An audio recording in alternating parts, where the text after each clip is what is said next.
Salut encore, vous êtes branchés sur Les Grandes Lignes dans cette édition rétrospective de Mars en rêve, exposition d'Evan Sohn qui se tenait du 30 août au 23 septembre 2022 à la galerie Imaya à Phoenix. Cette troisième exposition solo avait comme point focal Tudim, créature mi-humaine, mi-animale que l'artiste aura imaginé au fil de l'évolution de sa peinture. Véritable alter ego qui se retrouve comme sujet principal dans la majorité de ses créations. Mars en rêve explore ce personnage qui s'est de plus en plus affirmé et qui s'est doté d'une véritable identité selon l'artiste. Pour l'artiste, c'est une façon d'observer comment ce personnage, sorti de son imagination, se forge une identité à travers le labyrinthe du monde qui l'entoure. Parlez-moi de cette exposition, Mars en rêve, et de cette étape justement que l'exposition représente peut-être. Alors, cette expo Mars en rêve est quand même une étape très importante dans tout le processus créatif, c'est-à-dire il permet moi vraiment comprendre ce personnage qui finit tout le temps accompagne moi, le personnage de Dim. Je comprends le sens physique donc sur l'évolution, c'est-à-dire qu'il tient mi-homme, mi-chien, mi-loup. Je comprends qui fait tout le temps je peux dessiner parce que je suis plus à l'aise à dessiner une forme animalière que humain. Et après, je suis plus à l'aise pour dessiner aussi parce que je suis faire ce que j'ai envie de faire et dire. De par sa nature, c'est-à-dire il est assez perméable dans le sens qu'il reflète souvent l'émotion qui est en face de lui ressenti parce qu'il est dans les yeux, il est dans la bouche, etc. Donc ça c'était clair dans ma tête. Mais par contre ce qui n'était pas clair dans ma tête c'était son histoire. Mais qui était-il? Qui fait dans la forme là? Et qui se personnalité. Et Mars en rêve, en fait, c'est là que je vraiment comprends le sens et je viens peu cette histoire-là.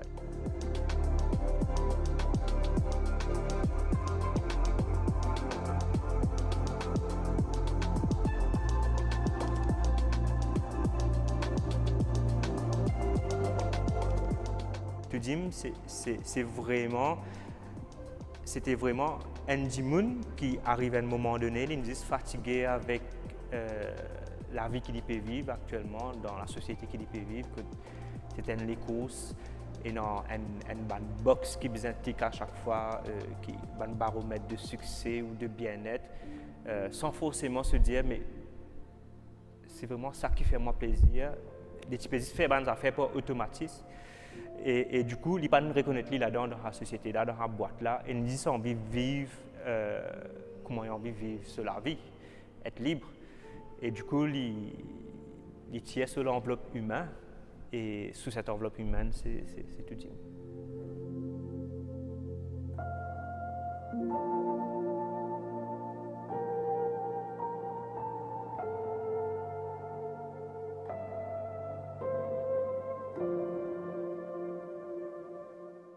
C'est peut-être pas souvent que nous trouvions en interaction avec d'autres personnages et que là, il y en a quelques-uns.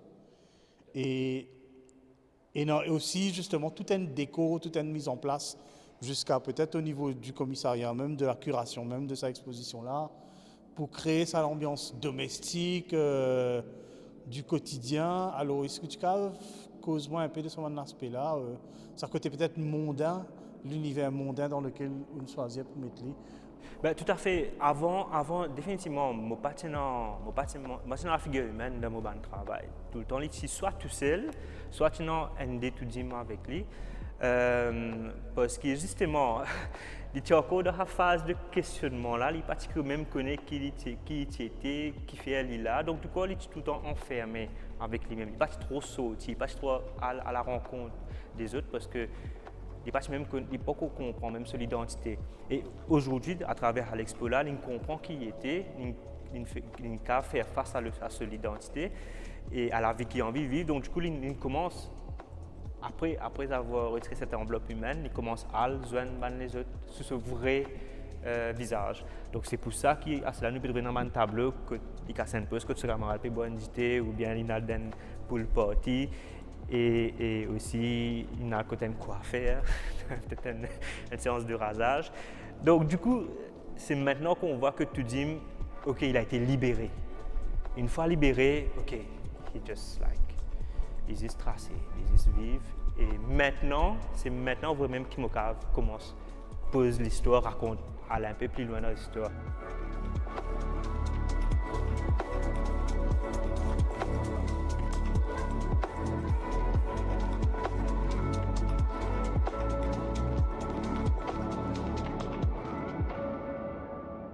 Il passe dans une scène qui entoure moi, qui finit entoure moi, qui est toujours entoure moi, c'est-à-dire mon pays, Maurice, cuisine mauricienne, mon grand-mère, mes parents, en fait, tout le monde grandit. Et je trouve ça extraordinaire et important ramener dans mon travail parce qu'il y a beaucoup de mélange, on va dire, au niveau décor. Que un tableau, que, par exemple, un fusil peut pousser d'un saut de polybone. Et c'est vrai, c'est tout à fait ça, c'était chez moi. Donc voilà, c'est des éléments qui m'ont content de ramener dans mon banc de travail parce que je pensais c'est un aspect assez unique qui vaut la peine de mettre en valeur.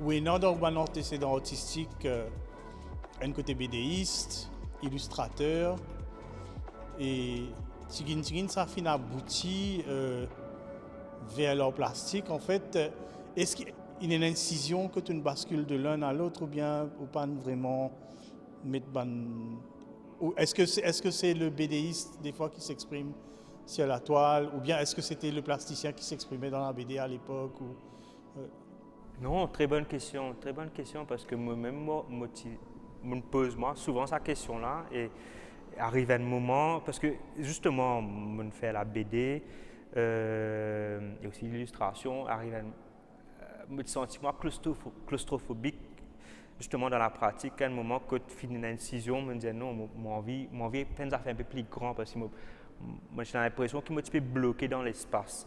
Et c'est là qu'on commence à aller un plus grand format, donc vers la peinture, vers le plastique, et qui était une toute autre pratique que la BD. Donc, mais tout de suite, c'était le coup de foudre parce que l'espace s'est libéré et mon câble exprime avec plus de facilité et d'espace. Donc, à ce moment-là, du coup, je me disais, ok, je trouve le médium qui vraiment me plaît à moi, parce qu'à l'époque de la BD, même l'illustration, je suis toujours à la recherche, toujours en quête. Et là, je vraiment trouve un médium qui plaît à moi, donc dans l'art plastique. Mais souvent, on me pose la question, mais mon épi BDiste, mon épi illustrateur, j'ai envie vraiment être dedans. Mais au final, pas du tout. Pour moi, je suis toujours un BDiste ou un illustrateur dans le sens que la narration est toujours là. Parce que dans la bande dessinée, pour moi, ce qui me motive vraiment plus apprécié, c'était la narration. Cette narration à travers un personnage. Donc, et aujourd'hui, mon cap est dans un tableau, mais je peux faire toujours une narration à travers un personnage. Et c'est lui qui le fil conducteur de toute l'histoire. Et pour moi, ces tableaux-là, c'est comme des cases qui se trouvent dans une planche de BD.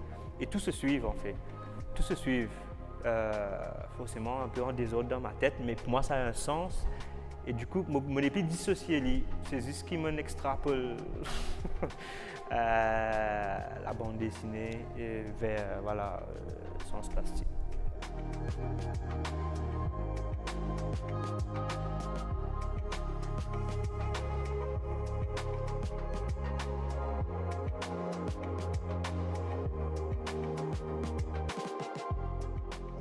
Alors, Tudim, il existait non seulement sur Canva, mais aussi en sculpture.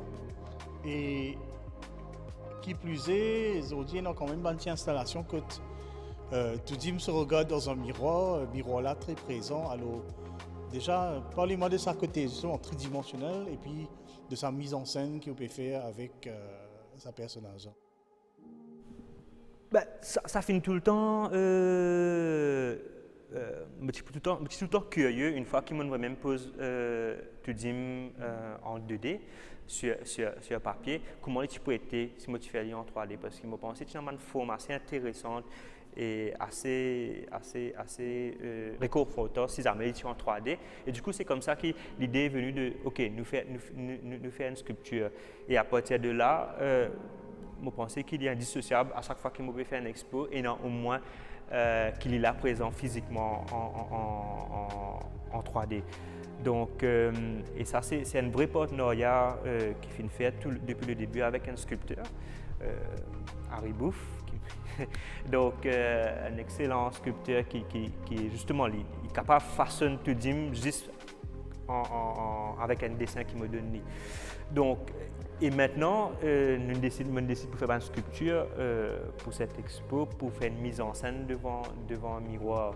Justement, le miroir est très important parce que là, il se découvre. Une fois qu'il a retiré cette enveloppe humaine, il se découvre et il peut regarder dans le miroir, il peut dire ok, il peut tout signer, il peut taper, ok, mon comprend, ouais, Marie c'est aillé ou passé aillé, ou à un moment donné, il Marie fier de ce qu'il était. Donc c'est cette étape avant qu'il aille, comme si Zoan Banzo Jimoun, il regarde dans le miroir avant d'y aller.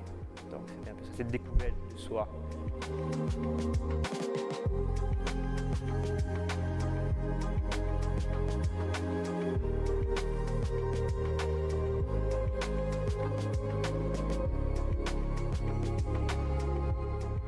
Miroir là, tout ce qui ont envie était, on fait, il y a une portail, il y a une réflexion, il y a quand même une donc, mais définitivement, pour moi, l'idée de miroir, c'est vraiment cette découverte et cette acceptation de soi pour pouvoir aller au-delà. Donc, pour moi, là, c'était ça qui me tient envie de faire. Mais les caves, c'est ça la beauté, les caves à l'extrêmement loin.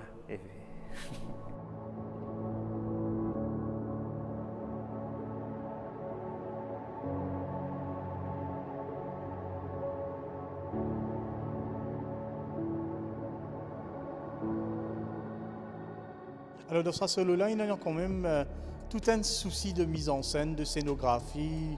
Nous entrevoit ça peut-être dans la nuit des idées, ou l'atelier, que tu trouves tout dit une sofa, une télévision, enfin, je crois, si je me rappelle. Et là, vraiment, c'est recréer l'espace de la galerie Imaya, sa transformation-là qui fait l'outil essentiel à sa exposition en fait. Ouais, parce que l'outil essentiel, parce que tout le temps, c'est un peu les mêmes façons dans mon processus de création, soit comme on peint un tableau, je trouve couleur avant que madame commence à peindre. La couleur me vient automatiquement. Et pareil pour l'expo, je ne sais pas trop connaître comment il peut être, mais je connais quelle émotion j'ai envie de lier. Non? Et l'émotion, c'était une émotion de voyage à travers un espace qui est pour moi dans la case. Donc, et ça lui tient important. Donc, du coup, il est évident que c'est recréer, même avec un objet assez subtil, mais pas trop forcément bulky, de recréer ce mouvement, mais surtout cette sensation, donner une cosiness, un peu de chaleur et de réconfort. Donc, c'est pour ça qu'il décide pour éteindre les deux pans de mur, donc pour renfermer un peu l'espace, soit moins froid. Et voilà, c'était important et de recréer un peu ça, le mood qui me donnait dans mon tableau là aussi.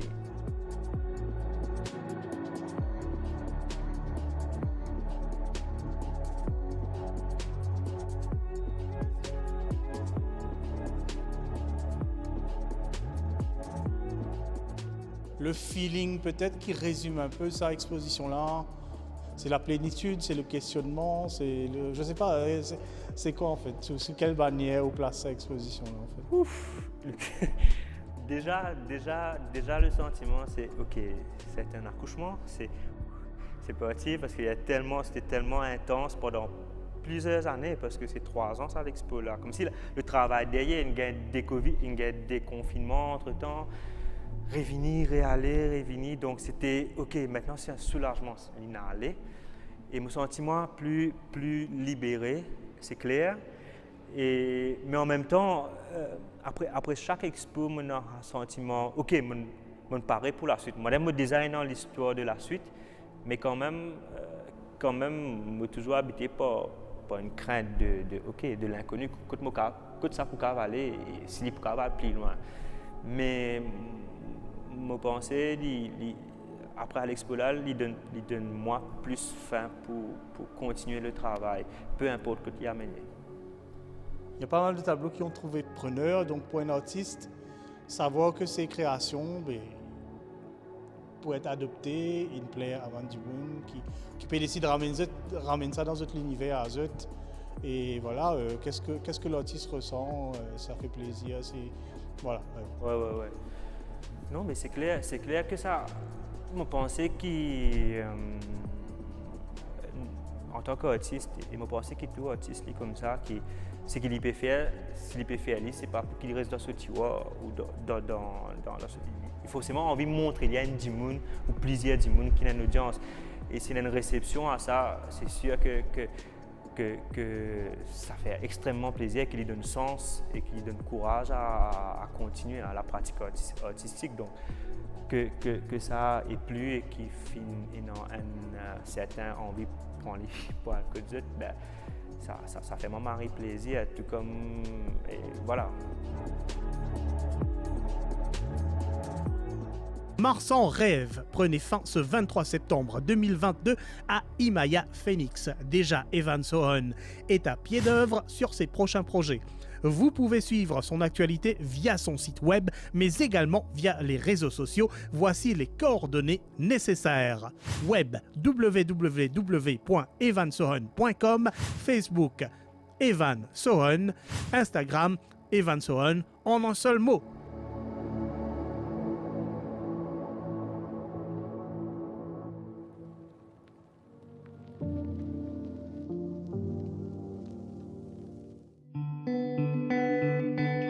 Nous voilà presque arrivés à la fin de cette édition. Voici toutefois quelques rendez-vous à noter. Jusqu'au 29 octobre 2022, l'exposition Gamut vous attend au Blue Penny Museum. Cette manifestation, organisée en collaboration avec la Bhojpuri Speaking Union, rend hommage au légendaire Sona Noyon. Entrée libre et gratuite. Jusqu'au 8 octobre 2022, Angélique Dautement de Villiers expose ses œuvres à l'Acaz Flamboyant à Bambou sous le titre Flora and Fauna. Cinéma mauricien jusqu'au 11 octobre 2022. L'équipe de Magma Films vous invite à voir Billet Retour, long métrage réalisé par Vivek Birgunot et produit par François Vier. Un film au palmarès éloquent ayant figuré dans la programmation de nombreux festivals internationaux. À l'affiche, Yudish Ramiad, Dharma Moutien, Ornella Françoise et Cheryl Smith. Des séances sont prévues dans toutes les salles cinéma Star de Lille jusqu'au 11 octobre 2022 et les créneaux horaires sont comme suit 11h, 14h, 18h et 21h. Voici la bande-annonce en guise d'invitation. Qui fait Benjamin? Au besoin de la merde de travail. Chez toi avec moi la santé. Docteur Kinjo. Arrête de boire, arrête de fumer, c'est pas pour un tracas.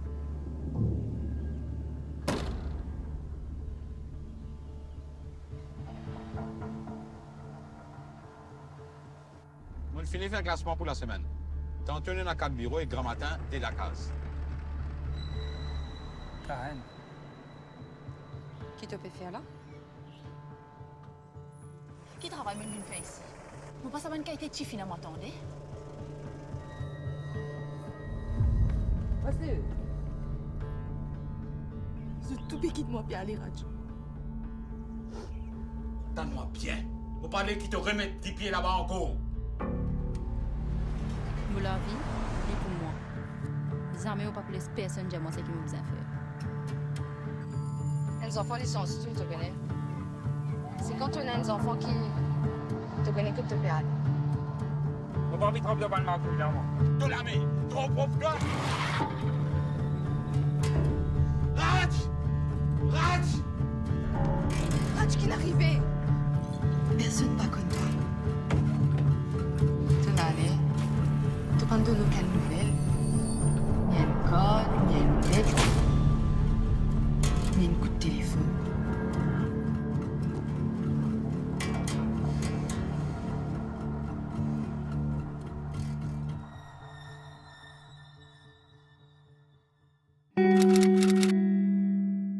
Jusqu'au 8 octobre 2022, l'association Cool à l'île Maurice, ou Calm, propose une expo-vente d'œuvres créées sur place au cœur du Creative Park de Casella. Pour tout détail sur l'accès à cette exposition, prière de consulter la page Facebook de Casella. On the Road, c'est le titre d'une exposition de photos hors du commun signée Dean Yeadon, photoreporter sud-africain établi à Maurice. Ces photos prises sur le vif dans le cadre de nombreuses expéditions à travers le monde sont visibles au Codan Arts Center jusqu'au 12 octobre 2022. Un véritable voyage qui passe par les Mascareignes pour nous emmener ensuite au cœur de plusieurs destinations en Europe.